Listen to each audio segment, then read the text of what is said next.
what I learned about queer literature is that it's very broad. I guess I didn't really know what to expect to come into the class, and then after reading what we have so far and after our discussions, I never really thought about even queer literature as even a category. And then after this, I realized it's broad and there are just a lot of ways to go at it. One of the things I've learned from trying to write it and to address it in that way is that you shouldn't try to make something queer just to be queer. You shouldn't make it different just, oh, I think we've got a cat in the background there. Anyway, that's different. You shouldn't, if you make something queer just to be queer, it doesn't really have an impact. There's no point to it. If you go about doing something very differently, there's a reason behind it, because you genuinely see it that way, or you're trying out a new concept. If you go about making things queer or weird or just different just to freak people out, it comes off as very, I guess, immature, is a really good way in my head to put it. So the challenge of queer literature is to think outside the box, and it takes a lot of organization. You can't just go and try to think outside the box for the sake of thinking outside the box. I think that made sense.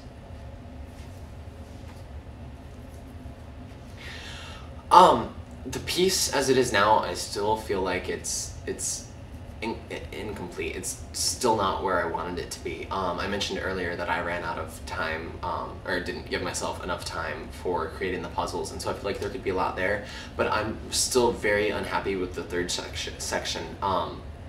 I feel like it doesn't quite fit in the groove with the rest of the other piece, and I feel like it's fluffy, and it's not really quite what I was going for, and I think that's something that it'll take time for me to step back from and just to think about some more, and it'll take a lot of reworking, and it could look completely different than it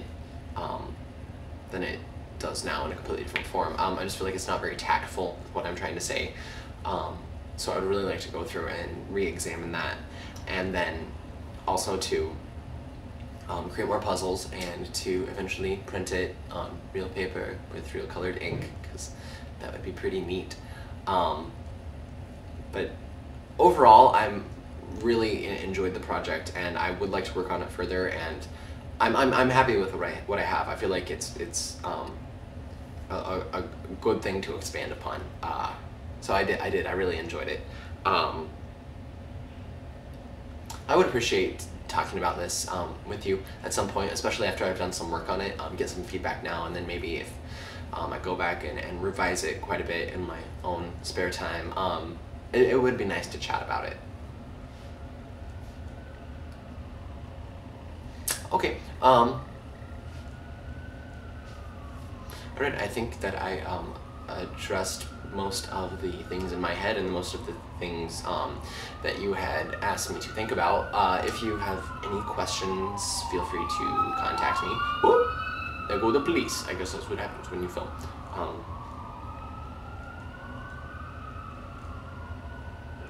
Okay, I think they're gone now.